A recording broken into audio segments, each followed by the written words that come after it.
10 days yonder, it didn't rightly matter what old Representative Mike Johnson, a staunch Republican from the great state of Louisiana, reckoned about his party's impeachment inquiry into President Biden.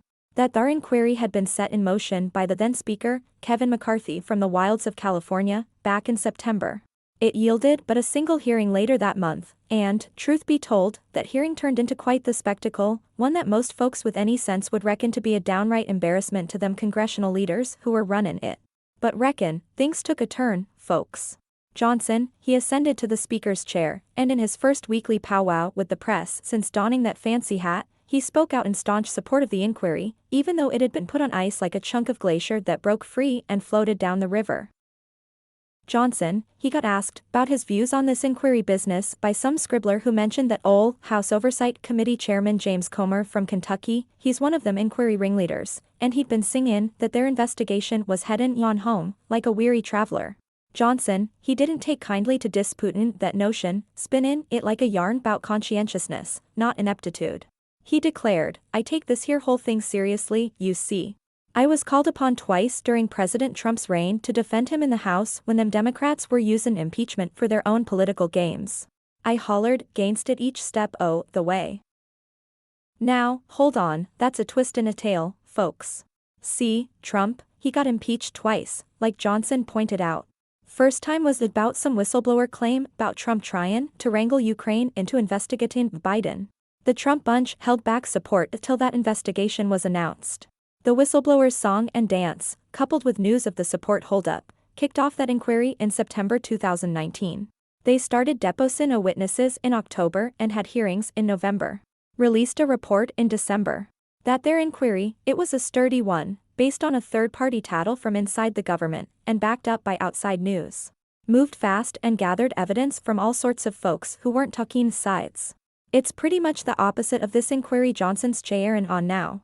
Johnson, he carried on, what you see today is a constitutional process, just like them founders intended. Not like them Democrats, with their snap impeachments and their shams.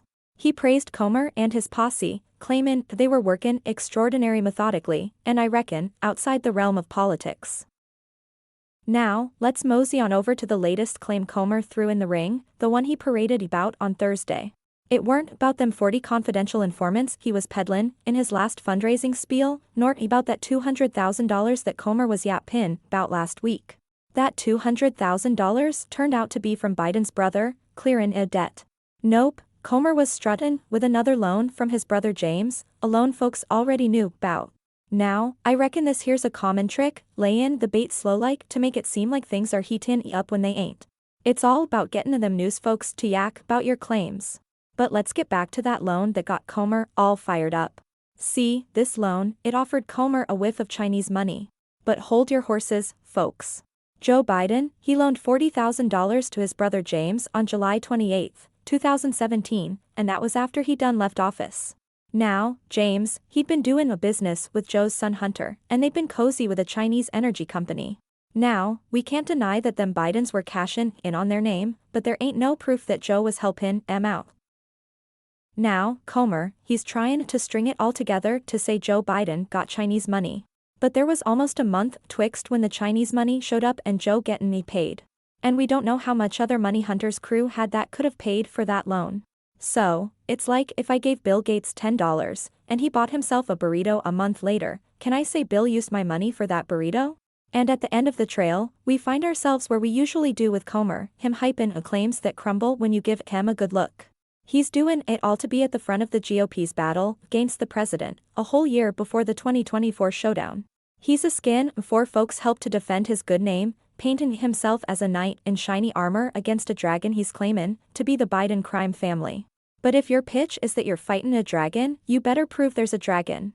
This ain't what I'd call extraordinary methodical or outside the scope of politics.